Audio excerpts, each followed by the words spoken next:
The Liberal Democrats and the UAP are doing a preference deal. Let's have a look. Hello everyone, Florian.heise here, and welcome to another episode of Heise Says. Grab your stein of coffee. Actually, no, this is realpolitik.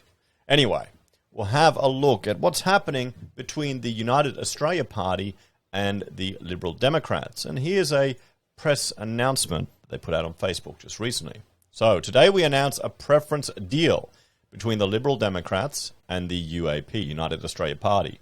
Campbell Newman, led Queensland Senate candidate, held a joint press conference with the UAP founder Clive Palmer, while John Roddick, led New South Wales Senate candidate, held a simultaneous press conference with UAP leader Craig Kelly. We do not agree with the UAP on everything, but at this crucial moment in Australian politics, it is vital for minor parties that oppose COVID restrictions and vaccine mandates to coordinate to create an alternative to the Liberal Labor Green axis of authoritarianism. And, well, they're right. This is the one concern that you'll get a divide of people who are trying to counter the rising government encroachment on our lives, and that will dilute the vote because people won't use their preferences intelligently. So we'll have to see. Many of our members have been calling for us to cooperate with other minor parties for this election, and we have listened.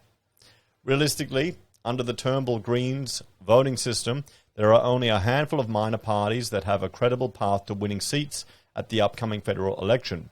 We believe that the Liberal Democrats are the best option for the country, and this preference deal will help us to achieve our goal of getting senators elected across the country. If we fall short in some states, then we believe the UAP will be better for the country than the Liberals, Labor, or Green parties.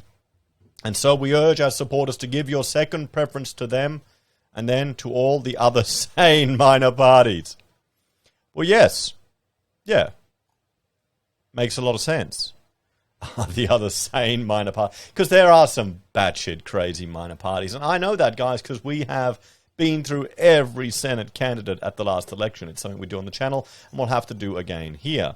Let's have a bit of a talk about this. I see this as encouraging, everyone. I would love to see, not just in the Senate, but in the House of Reps. I'd love to see some minor party members in the House of Reps, and not just Clive Palmer falling asleep there, bored out of his mind, but a few of them. What would be awesome would be to see some sane minor parties forming a coalition with one of the big two to help steer policy. So we have, well, a sensible representative in there advocating for freedom and liberty.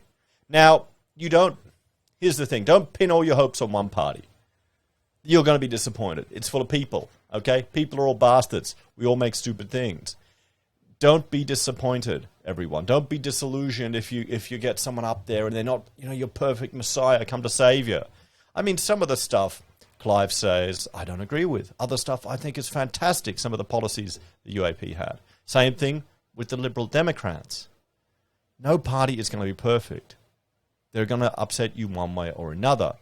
So don't be afraid to make them work for it. That's what they should do. That's what they should be expected.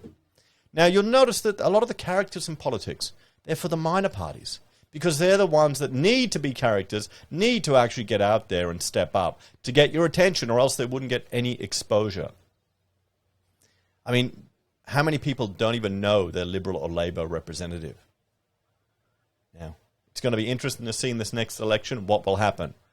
I'm not foolish enough to ignore the fact that a large majority of the population probably don't share the concerns of the Liberal Democrats or the UAP. There's going to be a lot of them that'll vote Labor, a lot of them that'll just vote Liberal. A lot of them that don't understand the impact that all of these government interventions have had on people's lives and don't really appreciate it. Because, frankly, they may have been isolated from it. But still, this is good news. Good to see and encouraging, everyone. Now, what I want to point you to is a video I previously did going through a comic that explains preferential voting. It is one of the best inventions that's come out of Australia. It beats Afterpay, all this other crap we've invented, the goon bag. Check it out if you haven't already and share it around. Take care, everyone. Have a great day. I'll see you next time. Bye for now.